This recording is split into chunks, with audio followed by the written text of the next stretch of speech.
सभी को राम राम। तो आज लाडो लक्ष्मी योजना पेंशन पे आपके कुछ सवालों के जवाब दूंगा और आपके कंफ्यूजन दूर करूंगा।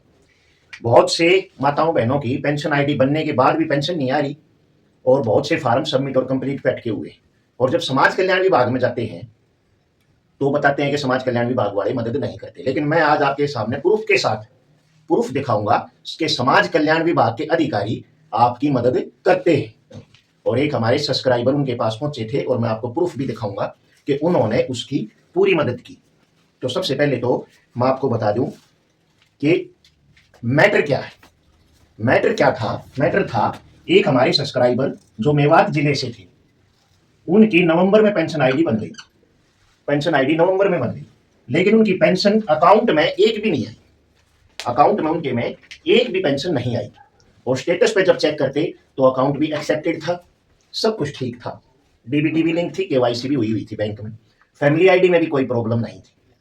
उन्होंने मुझसे भी कई बार पूछा, मैंने भी उनको यही बताया कि कहीं कोई दिक्कत नहीं है।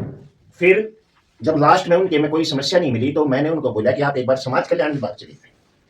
तो जब वो सब्सक्राइबर समाज कल्याण विभाग में पहुंचे तो वहां पर एक नई समस्या दिखाई दी। वह समस्या आपको दिखाई भी दे रही होगी। जब समाज कल्याण विभाग के अधिकारी ने अपने लैपटॉप पर, उन्होंने ये उनके लैपटॉप की स्क्रीन का फोटो, जब अपने लैपटॉप पे चेक किया उनकी पेंशन आईडी डालकर, तो उसमें ये लिखा हुआ है approved by district social welfare officer with pension ID इतनी but data withheld due to state demo address, ऐसे करके एरर लिखा हुआ है आपके स्क्रीन पे, आप भी देख सकते हैं। ये समाज कल्याण विभाग अधिकारी के लैपटॉप की स्क्रीन का फोटो है। तो इसका क्या मतलब था? इसका मतलब था कि जिन्होंने फॉर्म भरा था लाडो लक्ष्मी का, उनका एड्रेस आधार कार्ड में टेम्परेरी एड्रेस दिल्ली का था। जैसे कई बार हम कहीं दूसरे स्टेट में नौकरी करने की वजह से या किसी और काम से जाते हैं और वहां कुछ समय के लिए हम अपना टेम्परेरी एड्रेस करवा लेते हैं, तो टेम्परेरी एड्रेस जो दिल्ली का था, इस वजह से उनकी पेंशन नहीं आई। अब ये बातें ना तो उन्होंने सोची जिन्होंने पेंशन बनवाई थी, और ना जैसे हम लोग हैं हमारे पास या सीएससी वाले के पास जाएगा तो जब तक वो पूरी बात नहीं बताएंगे तो हमें भी समझ में नहीं आएगा। हम तो यही कहेंगे सब कुछ ओके, बैंक वाले भी यही कहेंगे डीबीटी भी ओके है, केवाईसी भी ओके। लेकिन ये बात या तो जिन्होंने फॉर्म भरा उन्हें पता थी, या फिर समाज कल्याण वालों ने अपने सिस्टम पे जब इसको चेक किया तो वो बता पाए। तो मैं आपको इस वीडियो के माध्यम से ये बताना चाहता हूं, खासकर उन्हें जिनकी पेंशन आईडी बनी हुई है, लेकिन अकाउंट में पैसा नहीं आया है, तो आप अपनी पेंशन आईडी बता के समाज कल्याण विभाग वालों से आप भी अपनी समस्या पता कर सकते हैं। जैसे बहुत सारी माताएं बहनों के मेरे पास कमेंट भी आते हैं कि हमारा अकाउंट नंबर की वजह से अभी तक नहीं आया पैसा, तो आप एक बार समाज कल्याण विभाग में जरूर संपर्क करें। वे आपकी पेंशन आईडी जब अपने सिस्टम में डालेंगे तो वहां पे सिस्टम में आपका रीजन शो हो जाएगा किस वजह से आपकी पेंशन नहीं आई। तो एक तो ये जानकारी देनी आपके लिए बहुत जरूरी थी, ये जानकारी आपको देनी मेरे लिए बहुत जरूरी थी, ये जानकारी इसीलिए थी। अब रही सबमिट और कंप्लीटेड वालों की बात, तो हो सकता है आपकी मदद समाज कल्याण विभाग वाले ना कर पाए क्योंकि आपकी पेंशन आईडी नहीं बनी है।